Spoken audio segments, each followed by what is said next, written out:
Hello guys, আসসালামু আলাইকুম। কক্সবাজারের নতুন একটা ভিডিওতে তোমাদের স্বাগতম। আমরা তো আলহামদুলিল্লাহ ভালো আছি, তোমরা কেমন আছো অবশ্যই একটা কমেন্টস করে জানাতে ভুলবে না। তো চলো শুরু করা যাক আজকের নতুন ভিডিও। আমরা নিসর্গতে ছিলাম 2 দিন, তো আমরা পরের দিন ব্রেকফাস্টে গিয়েছিলাম সকালবেলা। ব্রেকফাস্টে গিয়ে দেখছিলাম অনেক মানুষ, কারণ শুক্র শনিবার অনেক বেশি রাশ থাকে আর সবাই একটা টাইমেই ব্রেকফাস্টে এসেছে। আমার রেস্টুরেন্টের এই জিনিসটা একদমই ভালো লাগে না। কেন আমরা কোথাও ঘুরতে গেলে সকাল 10টার মধ্যে ব্রেকফাস্ট করতে হবে? আরে ভাই, আমরা তো ঘুরতে আসছি, আমরা তো কোনো রুটিন নিয়ে স্কুলে আসি না 10টার মধ্যে আমাদের খাওয়া দাওয়া করতে হবে।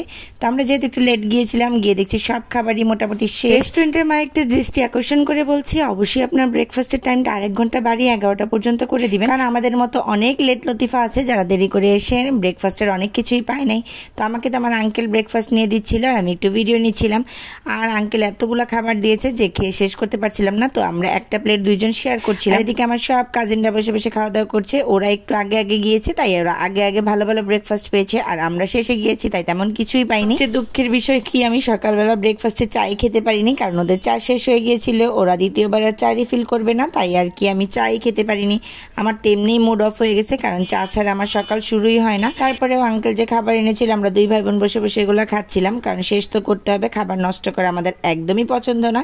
তো আমরা একটা প্লেট আর 2জন শেয়ার করছিলাম, আর কি নিয়ে জানি অনেক গল্প করছিলাম। আর এদিকে চা পাইনি, এর জন্য আমার মেজাজটা একদম খারাপ হয়ে যাচ্ছিল একটু পরপর, কারণ চা ছাড়া আমার সকাল শুরুই হতে চায় না। তো যাই হোক, সেদিন ব্রেকফাস্ট করে আমরা নিসর্গ থেকে বের হয়ে চলে গিয়েছিলাম ইউনি রিসোর্টে, কারণ আমরা আগে থেকেই বুক করে গিয়েছিলাম। 2 দিন নিসর্গতে থাকবো, 2 দিন অন্য একটা রিসোর্টে থাকবো। ইউনি রিসোর্টে যখন ঢুকছিলাম তখন আসলে চিন্তা করছিলাম যে কেমন না কেমন হবে, কিন্তু ঢুকার পরে আমার কাছে অনেক ভালো লেগেছে। এই হোটেলটাও অনেক বেশি সুন্দর ছিল, আর এখানে গ্রাস রুটস এর কিছু জিনিসপত্র ছিল যেগুলো বিক্রয়ের জন্য ছিল, কিন্তু আমার কাছে দামটা একটু বেশি মনে হয়েছে, তাই আর কি এখান থেকে কিছু কিনে। দামটা আর একটু কম হতো তাহলে হয়তো অনেকেই অনেক কিছু, কিন্তু আমার কাছে ওভার প্রাইস মনে হয়েছে। তারপরে যাই হোক, দেখার সৌন্দর্য, তাই আর কি ভিডিও করছিলাম, আর আমি খুলে দেখছিলাম কোনটা কি। আরে ভাই, টাইম তো কাটাতে হবে, কারণ রুম তো আর 1টার আগে দিবে না। আমরা চলে এসেছিলাম 12টা বাজে, তাই 1 ঘন্টার সময় কি করব এগুলো একটু ঘুরে দেখছিলাম।